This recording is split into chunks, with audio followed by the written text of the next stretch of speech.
United, whilst they come up short in terms of going through to the Carabao Cup final and going to Wembley, to be fair, there's some pride to be taken from that. A 1-0 victory at the Etihad Stadium, 2 wins at the Etihad this season. I don't think there's been any seasons that we've been able to say that in recent times. And to be fair, there's a lot of positives to take. And actually, we probably, if we were a bit more clinical, could have won that game. Yes, obviously, we didn't have that many shots on target, but we had a few passes of play which could have been really dangerous. And we had a few periods of the game where we were definitely on top. And Man City at points looked absolutely rattled. Putting balls out of play, really out of character for Man City in cases. But in the end of the day, the damage was done in the first leg. And I think a lot of people going into that game knew that. I think a lot of people went into this game not with any sort of expectation of us going through. But when we got that goal, it's the hope that kills you, isn't it? The hope that kills you. And Matic, brilliant finish from him, and could have been a really, really important goal. Unfortunately, he got sent off, and to be honest with you, it was a bit of a idiotic move from Matic, I have to say. It wasn't his best moment. And I don't think that affects him. I don't think he'll be out of the league game against Wolves, because I think Carabao Cup's different to FA Cup, because Premier League and FA Cup are both FA competitions.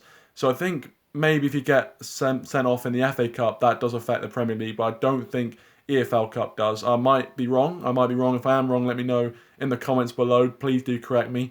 But actually, I in my preview I just asked for us to regain some pride, and I thought we did.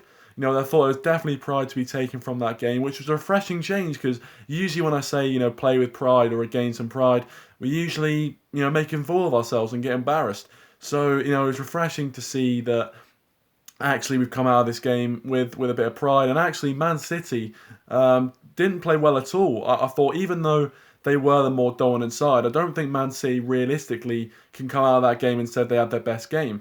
Pep Guardiola before the game, played a lot of attacking players, and said in the pre-match interview that he wanted to score more goals. And obviously, on his mind, he was thinking that he could have wrapped up the tie, in the first half by scoring a few goals.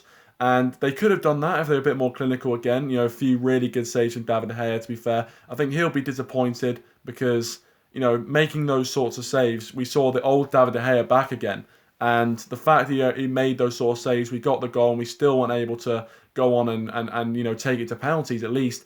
I think he'll be disappointed, but his performance was magnificent tonight.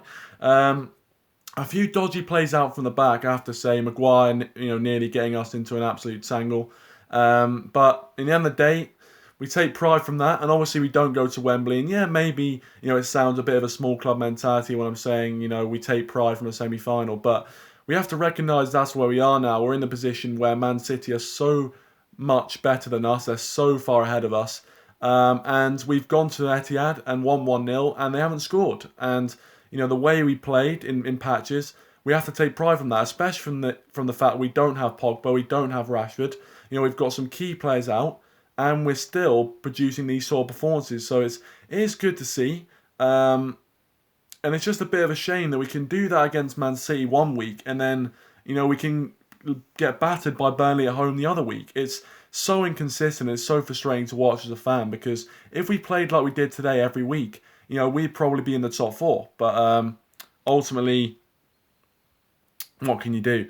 But anyway, that's probably the end of the review. My man of the match, I'd probably give it to Matic, to be fair. Matic was very, very good. I thought Fred actually had a decent game, so probably between the two of them. Let me know your thoughts in the comments below. Subscribe to the channel as well if you are new, and I'll see you either tomorrow or Friday for the preview of the Wolves game. But thanks for watching, and I'll see you in the next one.